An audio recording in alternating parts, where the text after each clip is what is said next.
I'm Judea Murray, and here on a positive note, we highlight the most heartwarming stories from all around our tri-state that move and inspire us.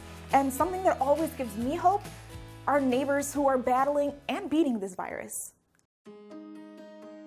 Like Evelyn Fiore, a 102, yes, I said 102-year-old woman from Greenwich.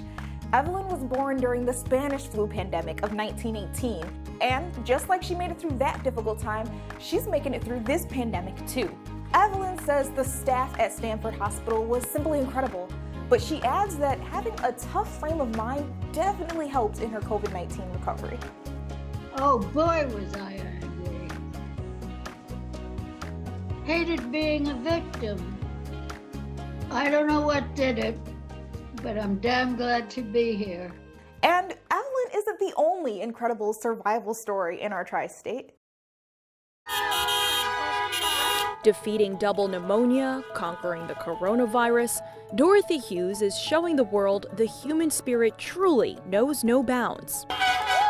Even if it means fighting these obstacles at 100 years old. In late March, Dorothy contracted the virus, and so did 13 other members of her family, including granddaughters Holly Carr and Janine Brancato. It was just, you just didn't know. You didn't know what was going to happen from one day to the next. Yeah, I had like a lot of anxiety, not knowing what to expect. A time when the family relied on their prayers to march through the pain. I have to have faith. I keep faith all the time. And that's what really helped you push through.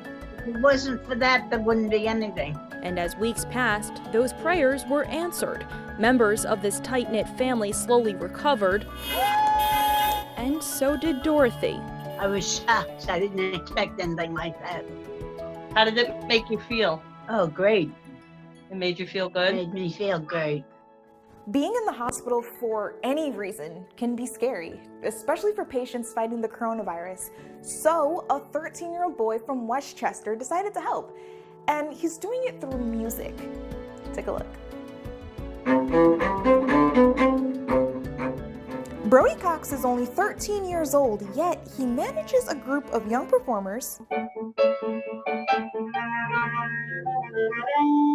who brighten up the days of COVID-19 patients around the tri-state and maybe one day, the world.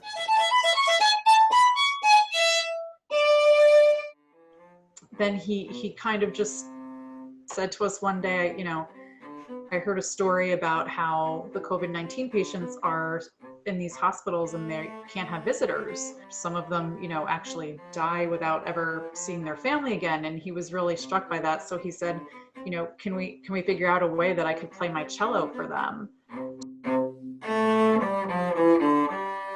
I think I made 1 or 2 calls to some people we know that work in hospitals, and they loved the idea. Brody built a website and called it Strings for Hope. With about 13 participants so far, it's a largely youth-run organization. His parents reach out to hospitals, setting up the live virtual concerts for free. We do the performances live, and this just symbolizes us coming to visit the hospital, taking our time to come to the hospital. But we can't actually do that right now because of the coronavirus outbreak. So this is kind of the next best thing to do. They take this very seriously. They are going to a concert, so they dress up like they're performing at a concert. They have practices, tech checks, and dress rehearsals to make sure everyone's on the same page. I think it's the effort that the audience sees coming through. That even though they're sitting in their bedroom, they made the effort and they're dressing up to make a nice presentation for the audience. And then, it's showtime. Between each musical selection, another member of Strings for Hope will read a positive news story about a patient overcoming COVID-19. For example, the leader of Great Britain, Boris Johnson, has the coronavirus, and he had to go to the hospital. He was so sick that he had to be in intensive care, but he got better and was able to leave the hospital and is recovering at home. So my way of trying to help relieve the pain a little bit was to start Strings for Hope.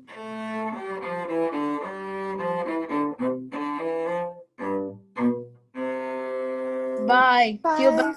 Feel better. Bye. Thank you. Get Get better. soon. Bye. If you have a connection to a hospital and would like to request a live performance, you can email brody@stringsforhope.org or visit the website for more information. A high school culinary arts teacher in Bergen County, New Jersey, serving up a whole lot of kindness in his community.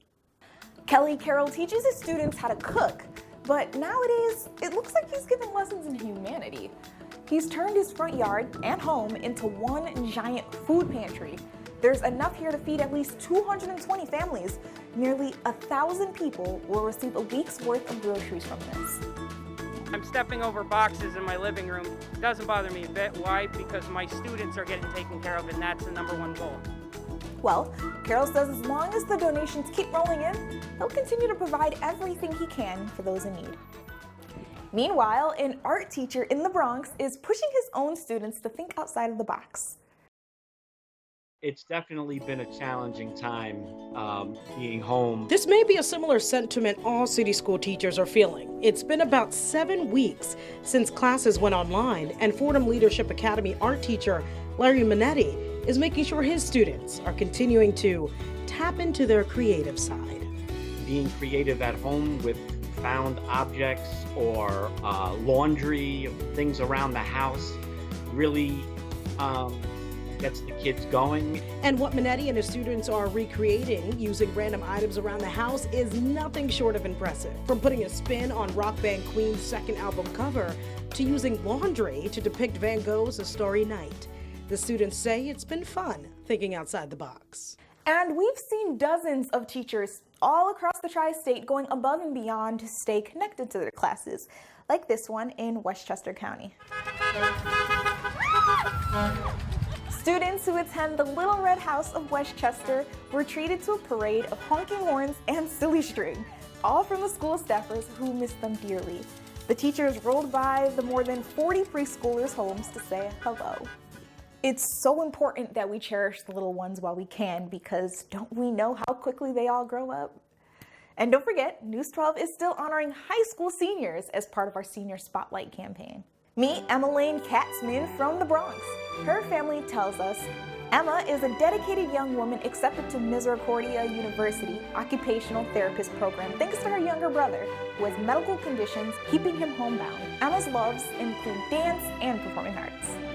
Want to honor your graduating senior? Submit a picture on news12.com under our Senior Spotlight page and let us know what makes him or her special.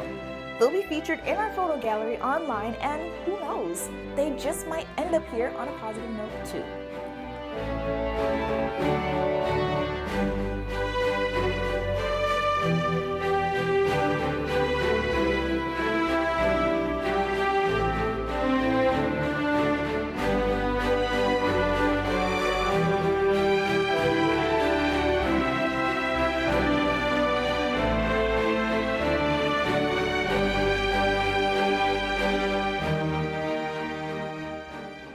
Meanwhile, 2 local sisters are using social media to help the graduating class.